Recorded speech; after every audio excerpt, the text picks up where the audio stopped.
Ayan, nagliligpit na po si Boss Jeric. Boss Jeric, anong dala natin, Boss Jeric? Bago ni Master Jeric sagutin yan, gusto ko lang malaman nyo na hindi buong video naka-landscape ang video. In a minute, the video will be portrait again. Kaya kaunting hintay lang, mga kalagaw. Siyempre, ano na tayo doon, 3 araw. Tatlo nga. Oh. Siyempre, ang dapat dala natin yung short, 4. Apat din. Ang damit natin, 4. Oh. Ang brief natin, 6. Siyempre, mindset ng mga Pilipino. Baka tumain. Ano? Walang signal doon? Wala.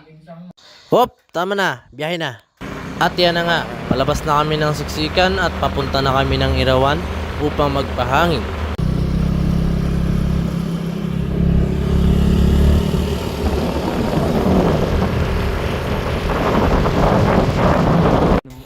Sa point na to, nalaman namin na hindi gumagana yung air pump, kaya ang ginawa namin, nag-recheck na lang kami ng mga kailangan naming dalhin at nagbiro ng konti.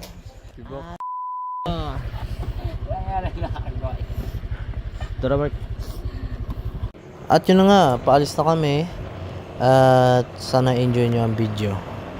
At sa mga nagtataka pala kung anong oras kami umalis ng Puerto Princesa, umalis kami ng 3:30 ng madaling araw. At ang takbo namin ay di bababa sa 50, 60, 70, 80 lang ang takbo namin. Para stay safe pa rin. Background music on!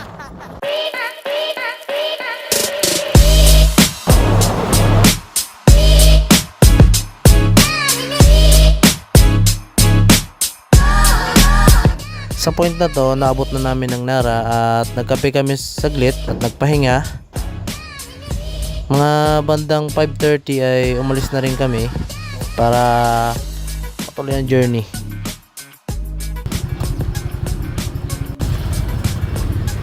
Alis na tayo.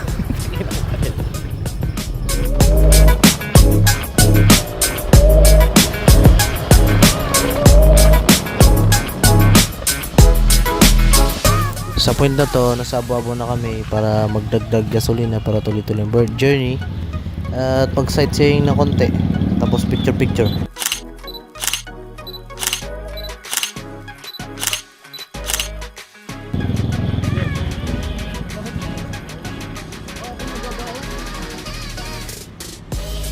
At pagtapos nun, journey na naman ulit, another 2 hours bago natin marating ang Brox.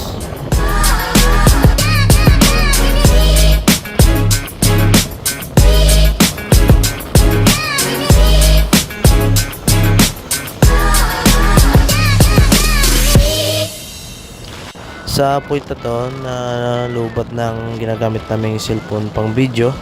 Kaya ang ginawa namin, hindi na namin tinuloy mag video at nag-video na lang kami sa YouTube doon sa bahay. At yan lang muna ngayon mga kalagaw. Hindi pa namin tapos i-edit yung isang video, yung nasa isla na tayo. So susunod na naman ulit. Paalam.